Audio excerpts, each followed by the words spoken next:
power dia dah semakin meningkat. Korang bayangkan aku daripada KL pergi ke Paroi bawa motor Honda RSX standard ni, rasa nak gugur enjin, rasa nak pecah, nak meletup. Ni adalah kebenaran. Bila aku turunkan sproket, rasa pula tengah dia hilang, nak tunggu top lambat. Jadi ada benda yang tak kena dekat motor Honda RSX ni. Jadi aku rasa aku nak bagi exhaust dia ni lawas sedikit, dan air filter kita nak pakai racing biar angin dia padu sikit.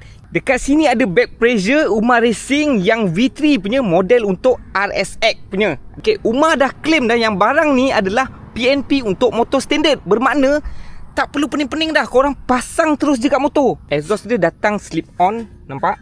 Okay, warna hitam 32, 35. Yang ini air filter dia memang padu lah. Korang tengok belakang dia ni besar sedikit daripada yang standard. Dia boleh masuk ngam-ngam.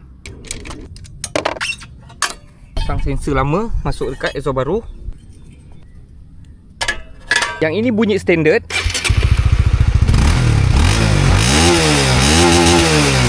Yang ini pula bunyi kita dah tukar exhaust Umar Racing, back pressure, dan juga kita dah tukar air filter Umar Racing yang aftermarket.